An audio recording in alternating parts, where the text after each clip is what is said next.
नमस्कार श्रोताओं, आज आप लोगों को सुनाने जा रही हूँ कहानी दो पल सुकून के भाग 17। प्रकाश के चले जाने के बाद अंजलि एकाएक भावनाओं में आकर अपने कमरे में जाकर बिस्तर पर लेट गई। उसे बार बार प्रकाश के साथ अपनी प्यार को लेकर चली आ रही अफसाना की याद आती रही और भाव विभोर होकर भावनाओं की गहराई में डुबकी लगाने लगी। अपनी छलकती हुई आंसुओं को आंचल से पोंछती रही। प्रकाश सदा ही स्मार्ट तथा चटक मटक है, जो उसे सदा ही भांति है। स्कूल में जिस दिन अंजलि को पता चला कि सचमुच प्रकाश और अंजलि में प्यार हो गई है, अंजलि को बहुत लज्जा आ गई, मगर प्रकाश बिल्कुल नॉर्मल रोज की तरह रहा।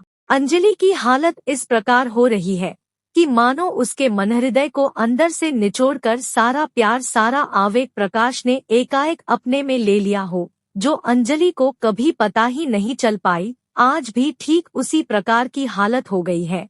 अंजलि अपने बिस्तर पर लेटी रही और अपने ही भावनाओं में खोई रही। अंजलि अपने बिस्तर पर लेटी हुई जहां पुराने दिनों को लेकर सोचती रही, वहीं आज के घटनाओं को लेकर एकाएक भावनाओं में आ जाती है। दिन भर तकिए में मुंह ढककर रोने लगी और ईश्वर से प्रार्थना करने लगी, हे ईश्वर, तुम कुछ उपाय करो ताकि मैं और प्रकाश दोनों मिलकर एक हो सकते हैं। प्रकाश के बिना मेरी जीवन सचमुच अधूरी है। जिनके साथ मैंने ना जाने प्यार के कितने पल बिताई है, प्यार की बहुत सी गीत गुनगुनाई है, बहुत सारे भावनात्मक बातें की है, आज उसके बगैर मैं अपने भविष्य को लेकर कैसे सोच सकती हूँ। हे भगवान, अगर ऐसा हुआ तो ना मैं कभी अपने आप को माफ कर पाऊंगी, ना कि प्रकाश कभी मुझे माफ करेगा। मैं सभी के पास दोषी हो जाऊंगी। मुझे ऐसी सजा मत दो। ऐसी सजा से तो अच्छा है कि पहले मुझे इस दुनिया से उठा लो, ताकि ऐसे कलंक को लेकर मुझे जीना ना पड़े। इससे अच्छा तो मैं मर जाना ही पसंद करूंगी। हे भगवान, तुम कोई तो उपाय करो ताकि हमारे प्यार सार्थक तथा सफल हो जाए। समय गुजरता रहा। अंजलि के घर का माहौल बड़ा ही गमगीन सा रहा। वहीं प्रकाश भी अपने काम से व्यस्त रहा।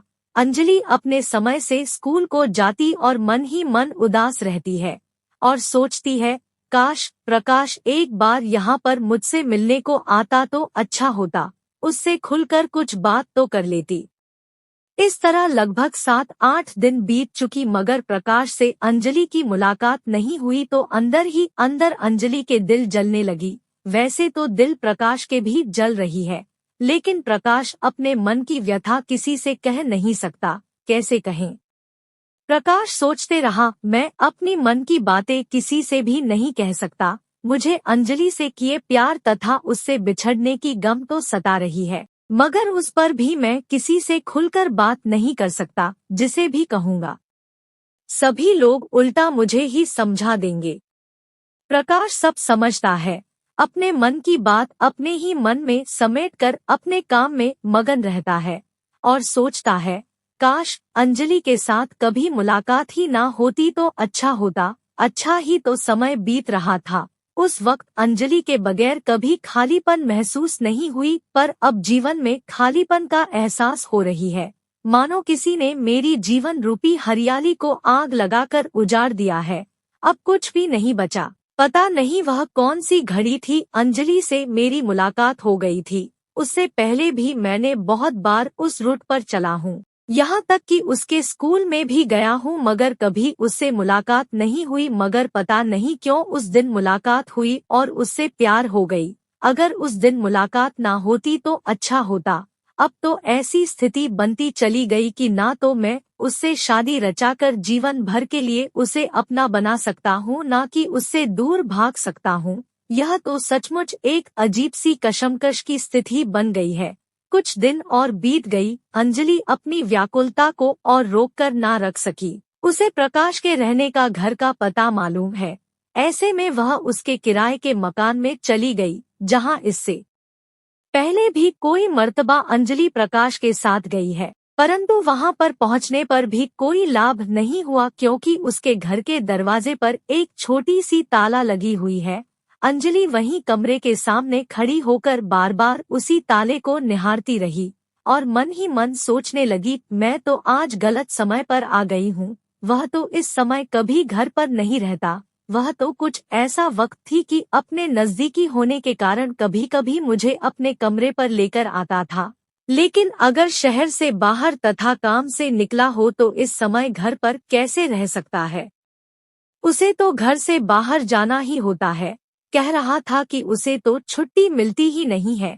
जिस दिन अपने से कहीं जाना नहीं हुआ तो छुट्टी मान लो। जैसा कि आज कहीं पर भी नहीं गया तो तुम्हें साथ लेकर आ गए और छुट्टी मना ली।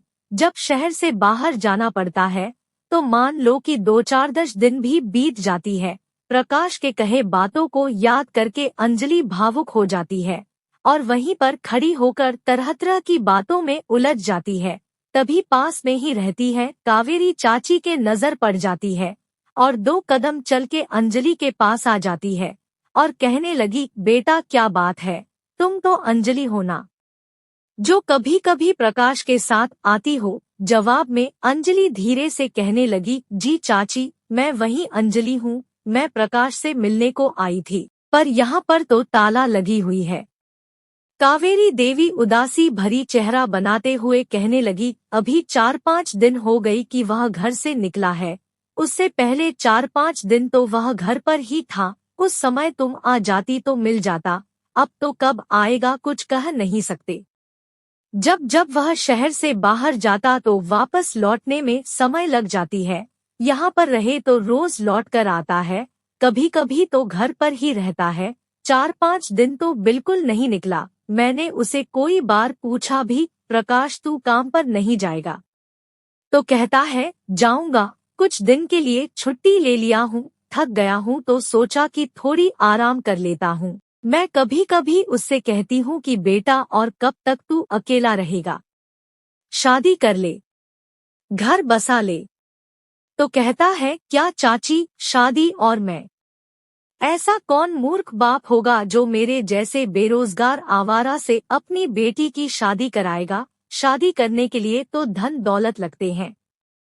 जब धन दौलत वालों को ही लड़की वाले मना कर देते हैं, ऐसे में हम जैसे को तो क्या कहूँ। पता नहीं बेटी वह ऐसा क्यों कहता है। पैसा तो खूब कमाता है, खर्च भी खूब करता है। कहता है अगर कोई एक अच्छा सा नौकरी मिल जाती तो अच्छा होता, पर पता नहीं क्यों लोग मुझे नौकरी में रखना ही नहीं चाहते। उन लोगों को इतना लाभ पहुंचाता हूँ फिर भी मुझे परमानेंटली रखने को तैयार नहीं होते। सभी को मलाई चाहिए, ऊपर से मक्खन को निकालकर घोल को साइड में रख देते हैं, जिसका कोई कदर नहीं होते।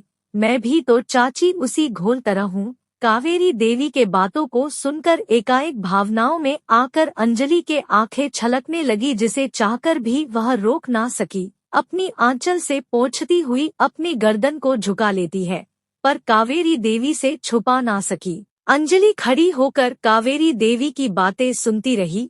तभी कावेरी देवी कहने लगी, बेटी तुम कब तक खड़ी रहोगी? तुम हमारे घर पर आकर बैठो, बातें करेंगे। वह तो कब आएगा कुछ कह नहीं सकते। आवेग में आकर अंजलि राजी हो जाती है और कावेरी देवी के साथ उनके कमरे में चली गई। वहां पलंग पर बैठकर कावेरी देवी की बातें सुनती रही और बार बार बाहर की ओर नजरें घुमाती रही। वह अपनी मन की व्याकुलता को कैसे रोक पाती।